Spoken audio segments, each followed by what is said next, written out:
Selamat datang di channel Trading for Better Life. Hari ini IHSG ditutup turun 0,61% ke angka 7.104. Dan di video ini saya coba menganalisa satu saham yang laba bersih tahun 2021-nya masih naik 120% dan ada rencana untuk buyback saham. Semoga analisa yang diberikan ini bisa bermanfaat dan membantu teman-teman dalam mengambil keputusan. Untuk teman-teman yang mau request saham untuk dianalisa, bisa like dan komentar pada posting Instagram Trading for Better Life yang di-post setiap hari Jumat. Dan bagi teman-teman yang belum subscribe channel ini, silahkan tekan tombol subscribe agar tidak ketinggalan informasi dan analisis saham terbaru yang akan di-upload setiap harinya. Saham pertama akan saya analisa adalah saham JPFA. JPFA hari ini turun 2% lebih ke harga 1.635. Bisa kita lihat di grafik, saat ini JPFA masih bergerak sideways.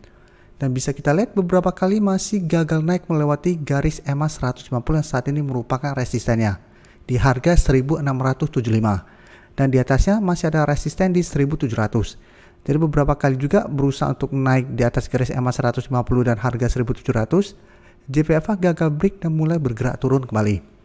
Dan saat ini bisa kita lihat garis EMA 50 sudah berubah menjadi supportnya di harga 1.635. Sebelumnya juga sempat kembali menyentuh garis EMA 50 berhasil rebound. Kembali mengetes garis EMA 150 gagal break dan turun kembali ke garis EMA 50. Dan di bawah garis EMA 50 ada support berikutnya itu di 1.600.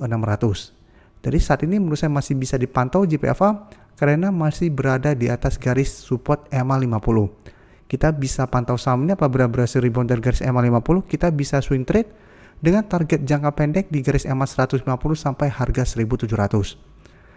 Dan hari ini kalau berita bisa kita baca JPFA mulai buyback saham besok, siapkan dana 350 miliar. Saya baca sekilas bahwa tujuan buyback adalah termasuk pengurangan modal atau keperluan lain yang sesuai dengan aturan berlaku.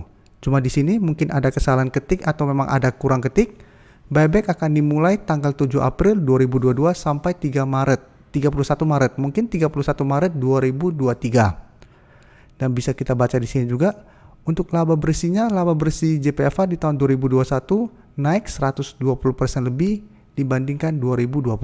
Jadi secara laporan keuangan masih ada peningkatan dan besok ada rencana buyback. Jadi memang mungkin ini salah satu sentimen positif, tapi bisa kita lihat untuk data broker summary, penurunan 2% hari ini ada distribusi dengan jumlah yang besar. Asing juga masih distribusi pada penurunan hari ini.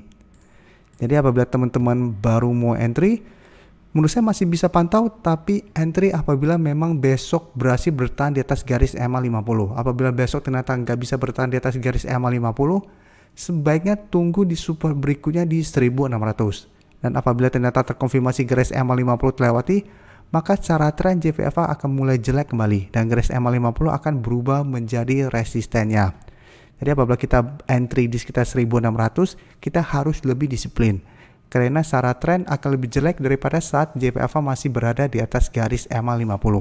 Tapi tetap menurut saya JPFA masih bisa dipantau karena saat ini sudah mulai masuk bulan puasa, sudah mau lebaran, biasanya harganya ada potensi untuk dibuat naik. Dan sekarang saya akan coba bahas temannya. Saya akan kasih lihat beberapa saham temannya, tapi tidak akan saya bahas semua. Cepin saya tidak bahas karena secara tren bisa kita lihat Cepin saat ini masih kurang bagus. Masih berada di bawah garis EMA 50, saat ini mendekati support di 5.500. Apabila teman-teman mau coba entry, bisa tunggu di sekitar daerah support ini. Tapi tetap selalu saya jelaskan, apabila kita beli saham dengan trennya masih downtrend seperti ini, kita harus sangat disiplin. Karena apabila ternyata support ini terlewati, Cepin juga akan lanjut downtrendnya. Main bisa kita lihat hampir mirip dengan JPFA, beberapa kali berusaha untuk break garis EMA 150 sampai hari ini pun bisa kita lihat main masih gagal break. Untuk resisten masih tepat di harga 700 atau di garis EMA 150-nya. Untuk garis EMA 50 saat ini di sekitar harga 685. Jadi apabila teman-teman mau coba entry saham main, bisa juga pantau, bisa tunggu di sekitar garis EMA 50 untuk swing trade. Tapi teman-teman harus coba lihat untuk broker summary-nya. Dan yang akan saya bahas itu adalah saham WMUU. Karena secara tren bisa kita lihat di antara keempat saham ini, saham WMUU yang paling bagus trennya. Karena sudah berhasil break garis EMA 50 dan 150. Jadi secara tren bisa kita lihat saat ini sudah mulai bergerak uptrend. Tapi jika kita lihat WMU hari ini naik 2% lebih, masih berada di bawah atau dekat resisten 170. Yang sebelumnya berusaha ditembus saham WMU, ternyata gagal break. Bisa kita lihat turun kembali mengetas garis EMA 150 karena sudah berhasil break. Ini sudah berubah menjadi support. Menyentuh daerah garis EMA 150 ini bisa kita lihat masih bisa rebound kembali. Tadi untuk garis EMA 150 saat ini di sekitar harga 159. Jadi apabila teman-teman sudah berhasil membeli di harga bawah di sekitar 140 atau malah pada saat break dari garis EMA 50, saat ini menurut saya masih sangat layak untuk di hold.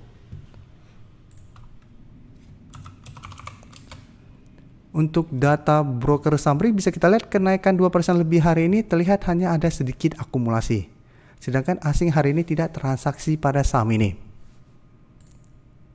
Jadi dari data yang kita dapat, saya lihat WMU masih ada potensi untuk lanjut naik mengetes harga 170. Ingat apabila gagal break, saham WMU masih ada potensi untuk turun kembali menuju garis EMA 150. Jadi teman-teman bisa swing trade atau hold saja selama masih bertahan di atas garis EMA 150 pun masih oke. Tapi menarik itu dia apabila harga 170 berhasil ditembus saham WMU dalam 1 minggu ke depan, maka target berikutnya itu di 180. Berikutnya saya akan coba analisa saham BSTE. Saham BSTE memang kemarin saya tidak analisa pada saat saya membahas saham-saham di sektor properti. Karena memang secara tren bisa kita lihat dalam 1 minggu terakhir ini terus bergerak turun. Dan hari ini pun masih turun 1% lebih dan telah berada di bawah garis EMA 50. Jadi secara tren sudah mulai melemah kembali. Untuk garis EMA 50 saat ini di sekitar harga 990 dan di atasnya masih ada harga 1000 yang saat ini sudah berubah menjadi resisten psikologisnya. Dan di bawah ini bisa kita lihat support terdekat itu di 950 atau support kuatnya.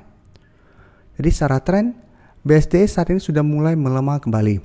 Garis MACD pun bisa kita lihat saat ini telah berpotongan dan mengarah ke bawah. Untuk data broker summary, jika kita lihat penurunan 1% lebih ini terlihat masih ada akumulasi. Dan asing juga 1 minggu terakhir ini malah masih masuk akumulasi saham BSTE walaupun trennya bergerak turun. Jadi dari data yang kita dapat, walaupun ada akumulasi, saya lihat teman-teman apabila mau entry harus hati-hati. Jadi bukan berarti ada akumulasi kita langsung entry. Apalagi saat ini sudah berada di bawah harga 1000 dan garis EMA 50.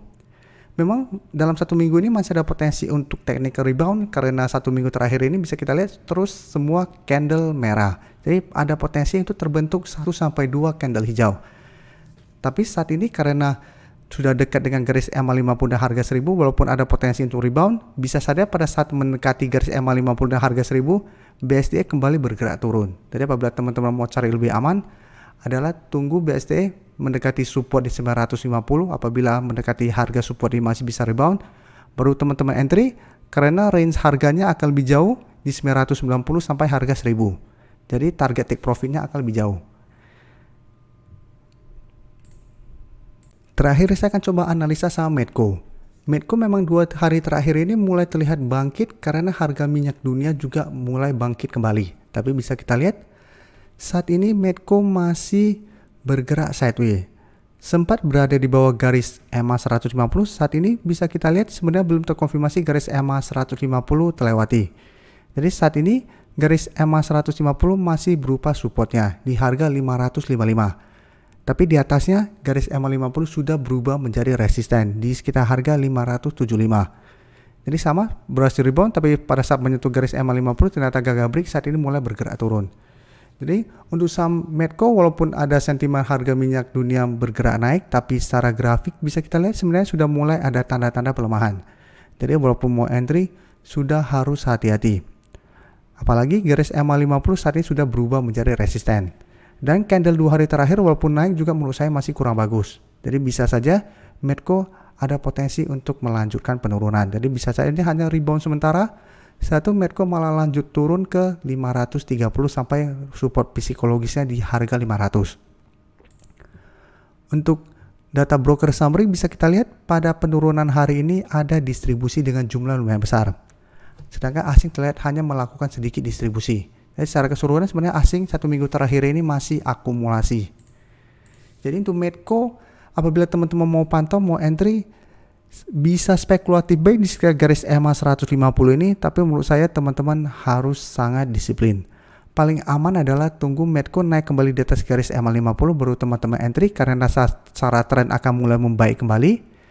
Atau teman-teman tunggu di support psikologis di harga 500 untuk entry-nya.